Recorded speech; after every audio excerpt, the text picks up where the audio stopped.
All right, tonight we have more on that staggering settlement between the Department of Justice and the sexual abuse victims of Dr. Larry Nassar, the disgraced former team doctor for USA Gymnastics. Nassar's perversions and predations are widely known now. What's less known is the obscene nonchalance with which the FBI reacted when the initial allegations of Nassar's sexual abuse were made. This week, the Department of Justice settled claims of 139 victims, acknowledging the FBI failed to conduct an adequate investigation into Nassar's conduct, despite the many allegations they received of his wrongdoing. This was not a one-time thing or a passing phase. The DOJ says for decades, Nassar abused his position, betraying the trust of those under his care and medical supervision while skirting accountability. The DOJ has acknowledged that these allegations of wrongdoing should have been taken seriously from the outset. The long list of athletes and patients who reported abuse by Nassar include Olympic gymnast Simone Biles, Allie Raceman, Michaela Maroney, and elite gymnast Maggie Nichols, who says her Olympic dreams were crushed after she reported Nassar in 2015. Nassar was finally arrested in 2016, a year later, and he's now behind bars in prison until the year 2068. The settlement from the DOJ comes nearly 3 years after four brave gymnasts, Maroney, Biles, Nichols, and Raceman, all testified before Congress about the FBI's shocking mishandling of their allegations against Nassar. I blame Larry Nassar, and I also blame an entire system that enabled and perpetrated his abuse. Why are public servants whose job is to protect getting away with this? This is not justice. Enough is enough. Those young women were representing the United States of America on a world stage, and the FBI agents ignored them. The DOJ acknowledges the settlements won't undo the harm that Nassar inflicted on them and so many others, but they do say hopefully the money will provide some sort of critical support needed to heal. Joining us now is former competitive gymnast Sarah Klein, who is now an attorney and advocate for sexual abuse victims. She is also the first known victim of abuse by Dr. Nassar. Sarah, great to have you back on the show. I just want to get your reaction to this settlement, this vindication, this admission by the very people who were supposed to protect you that they failed you. Is this enough?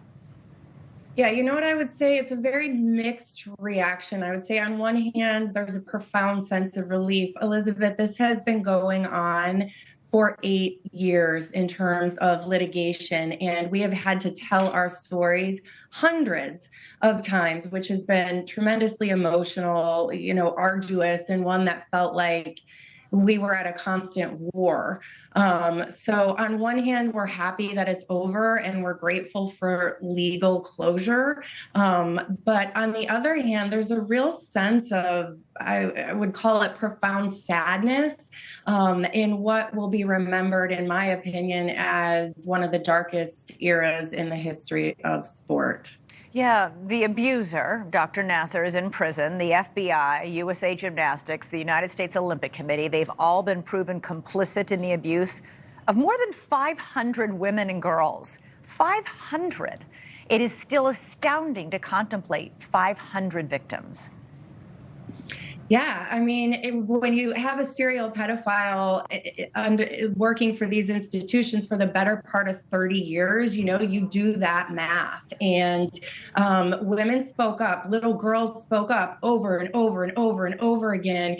And the adults in positions of authority and the adults charged with protecting the children failed at Michigan State University, at USA Gymnastics, at the United States Olympic and Paralympic Committee, and at the very institution that should be charged with protecting us the most, the FBI, also failed us. They did not investigate properly. Several field agents failed to pick up the phone and do anything about this. And the part that kills me is once these reports, credible reports from the very young women that you're showing on the screen right now, Simone Biles, Maggie Nichols, we're talking about 14 and 15-year-old kids, when they reported to the FBI Nobody picked up the phone and called Michigan State University, where Larry Nassar was treating little girls day in and day out. And once the reports to the FBI were made and the FBI was aware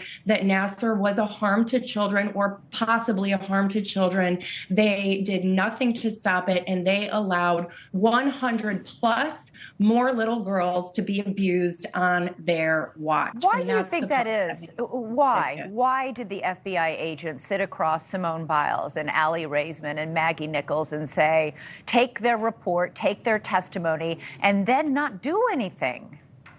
Because that very agent was in cahoots with USA Gymnastics to get a job offer upon his retirement to go work for the United States Olympic and Paralympic Committee as the head of security. So money, power, reputation, that's what, in my opinion, it always comes down to. And when there is an incentive to throw the kids under the bus, sweep it under the rug, that's what certain people with certain levels of character apparently will do. Yeah, they only did something after it was in the press, after a couple of newspapers broke the story and it spread like wildfire because nobody, I remember I was at ABC News at the time and I couldn't believe what I was reading, the allegations that were detailed about this longtime abuse by this incredibly high-ranking doctor. And it was only then that the FBI acted, after it was out in the press. 100%. And it was only then that they acted, when we had to go to Congress and these four women had to sacrifice themselves in the most intimate details of their trauma yet again in order to bring more voice to this story. I sat there, I was in Washington with them, and the level of trauma I witnessed on their behalf is something I can never forget. And it is a permanent scar that they never should have had to endure. They are still young women. They are still little girls. Why did it have to go this far? And why did they have to sacrifice America's heroes? These gold medal winning athletes had to sacrifice themselves yet again to get the Department of Justice and the FBI to cop to the fact that this was a cover-up. Yeah, and several of these people, these young women, these victims, have had severe mental health challenges. Several have attempted suicide. The lawyer representing one said, quote, every survivor I know would trade all this money for this not to have happened to them. Sarah, so good to have you. Sarah Klein, the first known victim of Dr. Larry Nassar, and now a hero in her own right, doing such important work representing victims of abuse. Really, really loved having you on the show again, Sarah. Thank you. Thank you, my friend. All right.